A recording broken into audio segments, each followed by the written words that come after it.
Saya berpikir ini saat yang tepat untuk saya juga menyampaikan ada sedikit satu dua pokok pikiran dari gereja maupun dari pemerintah. Ini berkaitan dengan RPJM 2019 sampai 2025 menuju tahun Indonesia Emas. Itu berkaitan dengan yang namanya moderasi agama.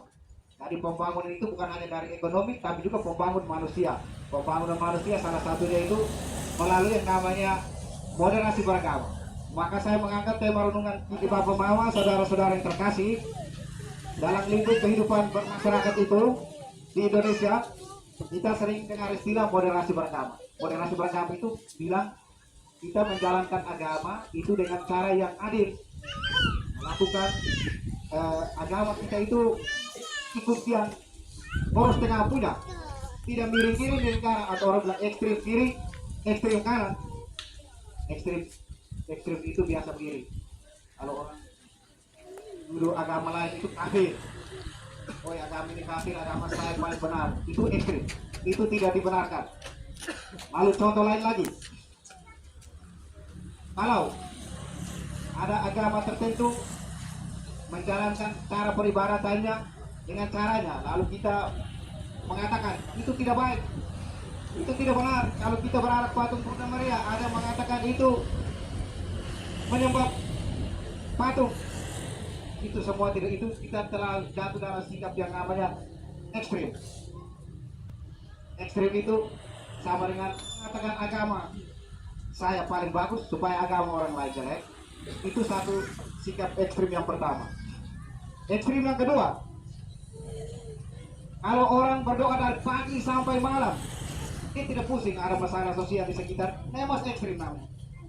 Tidak benar, ini bertentangan dengan peraturan pemerintah. Yang berikut, contoh lagi yang tadi saya bilang, merendahkan agama orang lain. Kalau orang doa begini, dia rasa terganggu sekali dengan orang punya urusan agama, selalu merasa diri paling benar. Itu tidak boleh. Kita juga jangan mengambil sikap seperti itu, tuduh agama lain baik, ini jelek, kita pun paling baik, tidak boleh. Itu merupakan sudah diundang-undangkan oleh negara. Yang berikut, dianggap kriminal atas nama agama, dia melanggar hukum. Melanggar hukum ini contoh, kalau kita sebentar perarakan, kalau kita tutup jalan sebuah macet, orang lain tidak bisa lewat, kita maaf, itu kita telah melanggar hukum. Makanya Bapak Uskup melalui seruannya menghimbau para umat Allah supaya kita itu mengambil sikap yang adil.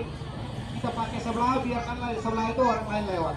Kalau tidak, kita telah melanggar undang-undang. Jadi pemimpin gereja itu sudah memikirkan apa yang menjadi kebaikan bersama.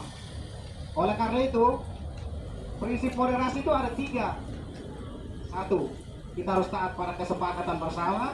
Yang kedua, taat pada undang-undang. Dan yang ketiga, kita harus mencintai budaya lokal atau adat istiadat. Ini kita punya budaya. Oleh karena itu kita harus menghargai, mencintai, dan kita tidak boleh malu-malu. Bapak Ibu saudara-saudara yang terkasih,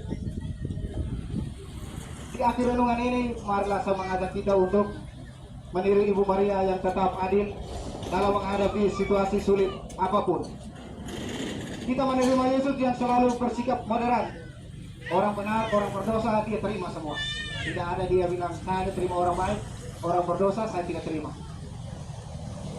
Kita juga perlu belajar dari kisah dalam Injil, bagaimana Zakheus, seorang berdosa, tetapi dia berjuang panjat ke pohon untuk melihat Yesus. Kita boleh mengatakan dalam diri, saya mau menjadi seperti Yesus, orang baik-baik. Saya mau menjadi seperti Yudas, walaupun saya berdosa, saya mau bertobat.